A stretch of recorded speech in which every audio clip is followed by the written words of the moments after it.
this. And the initial response was, well, it's going to be a crappy movie. It's going to be really bad. It's going to die fast. So if we just ignore it, it will go away. And I was a leading proponent of an alternate proposal, that was, let's attack it. Let's have a lot of fun ripping into it every day. And pointing out how hypocritical and how poorly made this movie was, and how they had to lie to us to get us into interviews. And we finally went with that strategy, and it worked really, really well for everyone involved. Because what happened is we made a big stink, and we're pretty sure that it made them money. You know, no advertising is better. Any advertising is better than no advertising, even if it's advertising, that's how bad it was. Lots of people turned out for the movie, but it turns out most of the people who went to this movie in the United States were atheists. They wanted to see what all the fuss was about. The real highlight of this was before the movie came out, they did pre-screenings where you could go and you could see it before it was actually released in the movie, and they would use this to get feedback and make it better and all this sort of stuff.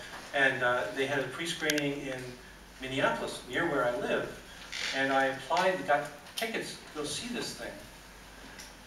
And throughout the making of this movie, there were comical missteps by these guys.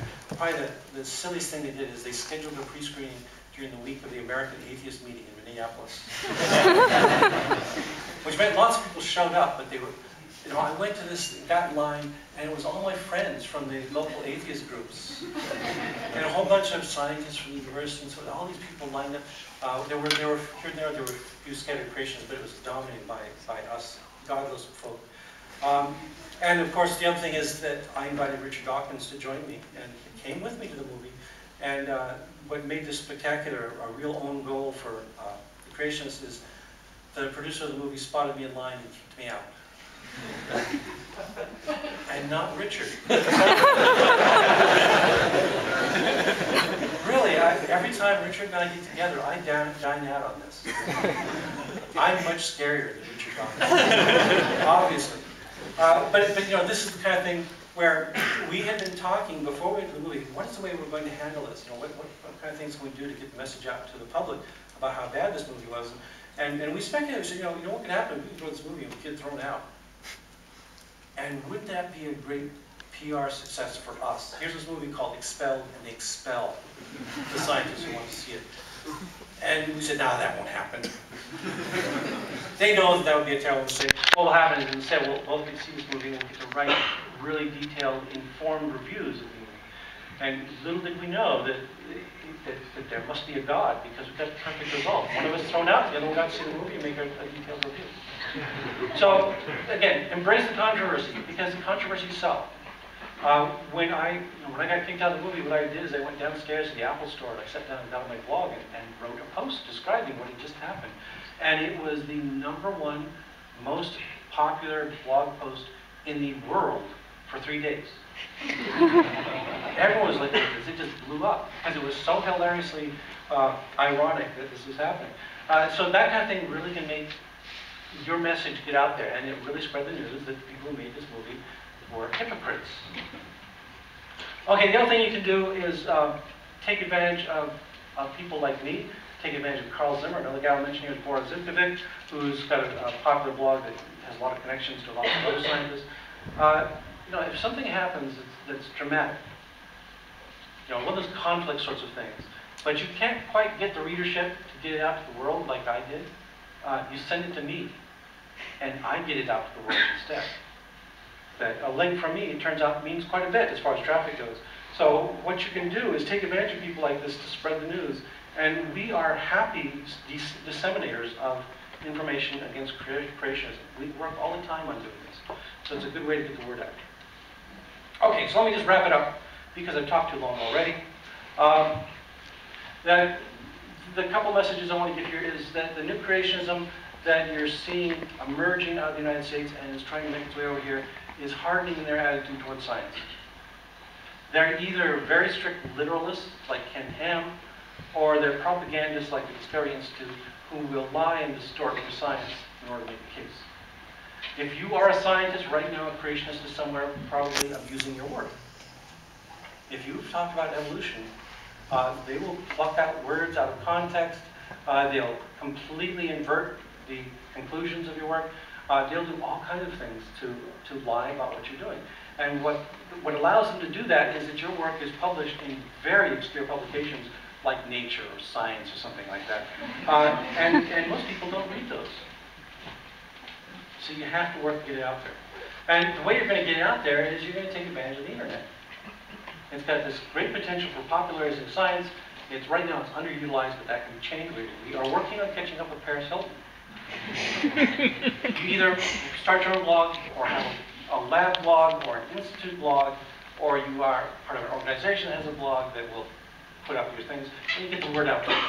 And that's what we have to do, is when you write a paper, you have to translate it.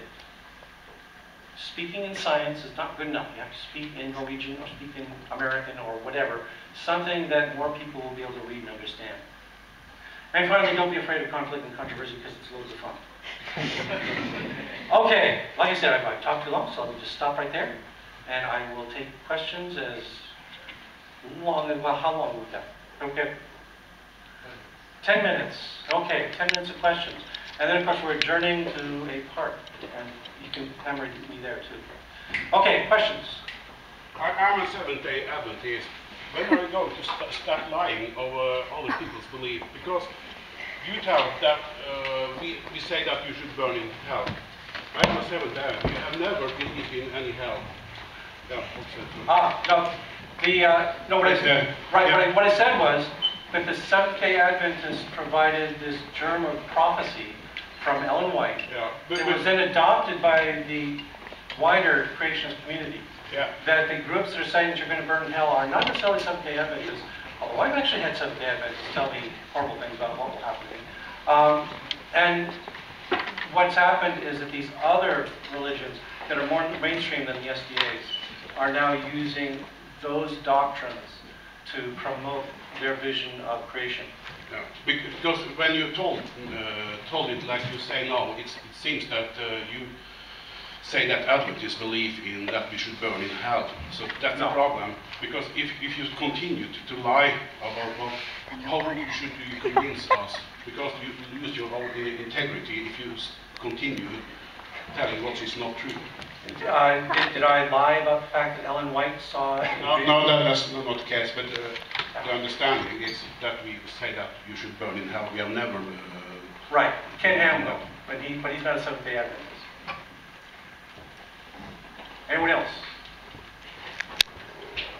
Well, I'm listening pretty good, and I couldn't hear you say that. I couldn't say what? I couldn't hear you say that the Seventh-day Adventist was condemning people for burning hell. I didn't hear that. No, I didn't say that. So you don't lie. Oh, thank you.